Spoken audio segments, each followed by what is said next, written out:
జాతీయవాద జర్నలిజానికి అసలైన వేదిక నేషనలిస్ట్ హబ్ ని సబ్స్క్రైబ్ చేసుకోండి. నోటిఫికేషన్స్ కోసం బెల్ ఐకాన్ పై క్లిక్ చేయండి.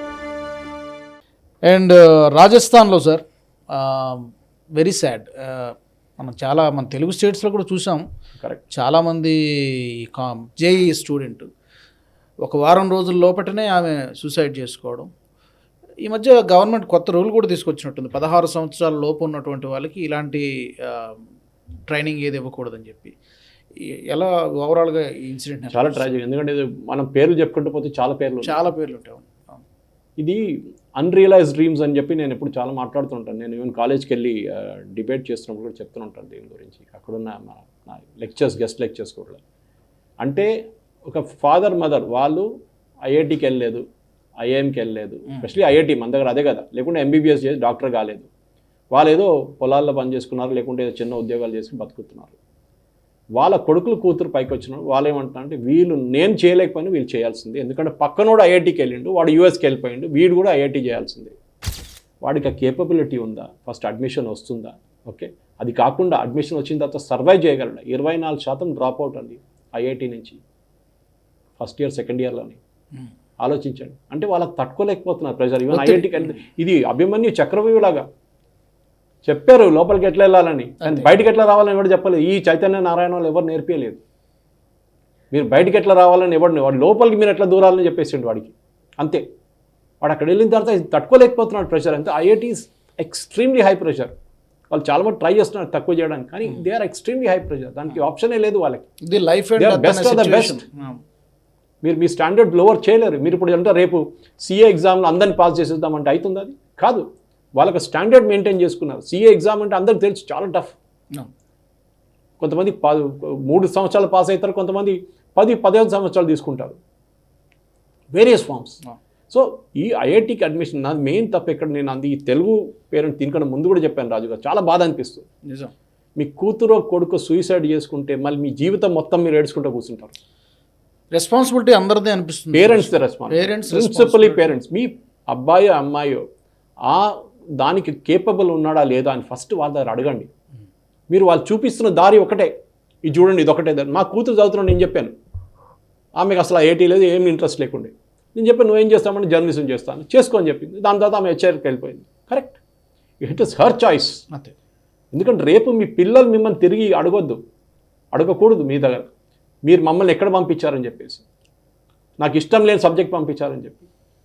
ఇది చాలా పెద్ద ప్రాబ్లమ్స్ మన దగ్గర. మన సాయికృష్ణ గారు కూడా తెలుసు, ఇంజనీర్ ఆయన. అవును. అందరూ అనుకోండి నేషనలిస్ట్ హబ్ హెడ్ సాయికృష్ణ, ఆయన కూడా ఇంజనీర్. బట్ ఆయన కాలింగ్ ఉండే ఒకటి, that I want to do journalism, I want to be anchor, passion ఉండిపోయింది. కానీ మనం చిన్నప్పటి నుంచి పిల్లల్ని, రన్నింగ్ జోక్ కదా తెలంగాణలో, పుట్టక ముందే ఐఐటీలో జేఈలో ఎగ్జామ్లో చేర్పించేస్తారు కోచింగ్ అని చెప్పి.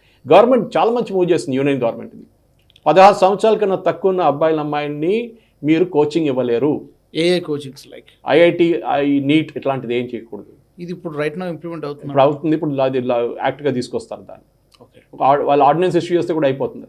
కానీ దాని ముందే కూడా మొదలు ఈ కోచింగ్ ఇన్స్టిట్యూట్ వీళ్ళ బిజినెస్ పోతుంది కదా. కోట ముందు గుంటూరు ఉండేవారు, విజయవాడ ఉండే, ఆ వైపు ఉండే. Kota Rajasthan is famous for it. ఇప్పుడు వీళ్ళ బిజినెస్ పడిపోతుంది. అదే.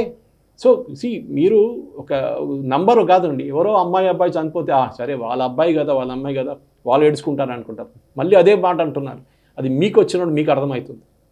మీ పిల్లల్ని ఫోర్స్ చేయకండి, వాళ్ళకి ఇంట్రెస్ట్ ఉంటే వాళ్ళే చేస్తారు. ఐఐటీలో మీకు తెలుసు రేషియో, సక్సీడింగ్ రేషియో చాలా తక్కువ. 1000 మంది రాస్తే ఎంత, 10 మంది కూడా రాదు అడ్మిషన్.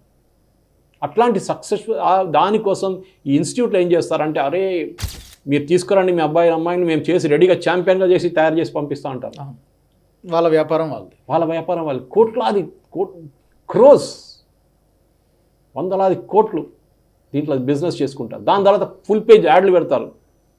వీడు మా ఫస్ట్ ర్యాంక్, సెకండ్ ర్యాంక్ అంటే ఆ అబ్బాయి అమ్మాయి ఎవడు క్వాలిఫై కాలేదు, వాడు అది చూసి సూసైడ్ చేసుకుంటాడు. అంటే నేను గుడ్ ఫర్ నథింగ్.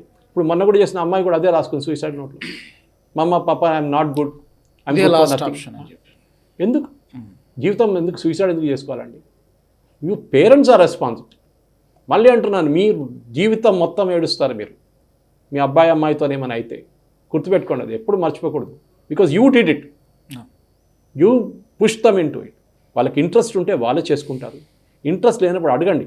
ఎన్నో ఫీల్డ్స్ ఉన్నాయండి, ఎన్నో ఫీల్డ్స్ ఉన్నాయి. ఆర్ట్స్లో సక్సీడ్ అవుతున్నారు, నేషనల్ ఇన్స్టిట్యూట్ డిజైన్ ఉంది, మీరు చూడండి మిగతా ఎన్నో ఫీల్డ్స్ ఉన్నాయి.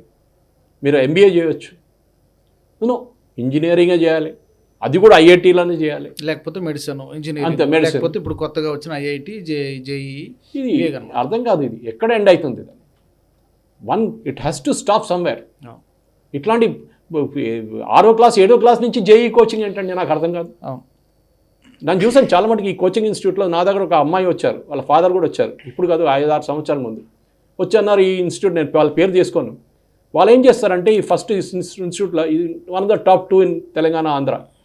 ఫస్ట్ ఏమవుతుందో వీళ్ళు వచ్చినప్పుడు ఫస్ట్ ఇమీడియట్గా వీళ్ళని అందరినీ ఎగ్జామ్ పెడతారు ఒకటి, దాంట్లో వీళ్ళు ర్యాంక్ చేసేస్తారు. 2-3 ఎగ్జామ్లు పెట్టి వీళ్ళ కేపబిలిటీ ర్యాంక్ చేస్తారు.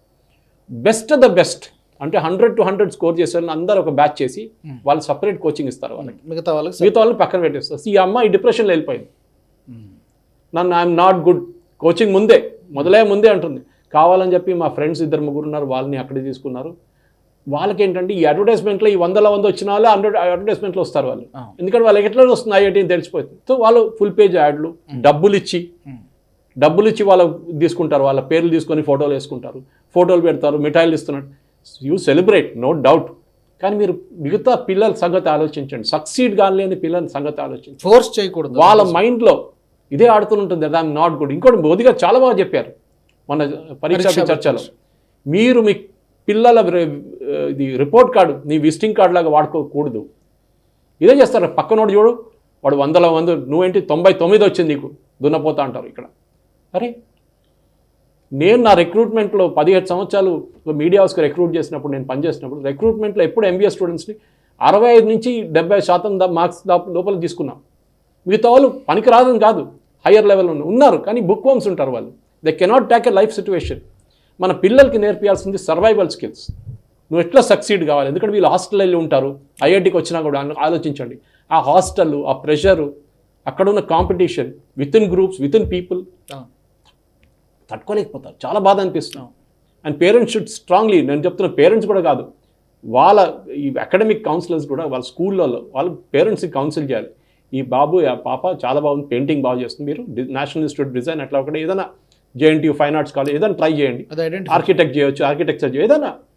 బట్ లేదు, మా కమ్యూనిటీలో ఏం చెప్తారు, ఒక పెళ్లికి వెళ్తే మా కొడుకు ఎక్కడ యూఎస్లో ఉన్నాడు, యూఎస్లో ఉన్నాడు, ఏం చేస్తున్నాడో చెప్పలేదు. అదొక స్టేటస్, పెట్రోల్ బంక్లో పనిచేస్తున్నాడా, సూపర్ మార్కెట్లో పనిచేస్తున్నాడో చెప్పడు, అది స్టేటస్ సింబల్. అది స్పెషలీ తెలుగు స్టేట్స్ చెప్తున్నాను.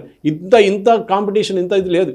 సరే కేరళలో ఉన్నారు, అక్కడ నర్సులు చాలామంది వెళ్తారు, బయటకు వెళ్తారు, కానీ ఇట్లాంటి ఈ యొక్క ఒక ఫోబియా, ఒక క్రేజ్ అని చెప్పొచ్చు, ఫోబియా అని కూడా క్రేజ్ ఒకటి.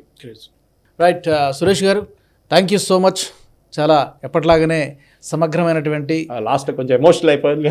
నిజంగానే సార్, అది దట్ ఈస్ వెరీ అన్ఫార్చునేట్. ఇలాంటివి జరగకూడదు అనిపిస్తుంది, బట్ వెరీ అన్ఫార్చునేట్. అది ఇంప్లిమెంట్ కావాలి. ఏదైతే ఇప్పుడు 16 years లోపు ఏదైతే ఏం చేస్తారు, ఆ కోచింగ్ తీసుకెళ్ళి ప్రైవేట్లో పెట్టుకుంటారు, బయట బోర్డులు పెట్టుకోరు, అయిపోయింది కదా. చాలా ఎడ్యుకేషనల్ లూపోల్ ఉంటుంది. ఎడ్యుకేషనల్ ఇన్స్టిట్యూట్స్కి ఇది ఒక షాక్ అయినా కూడా కేంద్ర ప్రభుత్వం గట్టిగా దీని మీద ఇంప్లిమెంట్ చేయాల్సిందే. Let's hope for that. ఈ వీడియో మీకు నచ్చినట్టయితే లైక్ చేయండి, 10 మందికి షేర్ చేయండి, అలాగే కామెంట్ల రూపంలో మీ అభిప్రాయాలను మాతో పంచుకోండి. Nationalist hub group of channels ను సబ్స్క్రైబ్ చేసుకుని తెలుగునాట జాతీయవాద జర్నలిజాన్ని ప్రోత్సహించండి. ఈ వీడియో కింద ఉన్న బెల్ ఐకాన్ పై క్లిక్ చేయడం మర్చిపోవద్దు.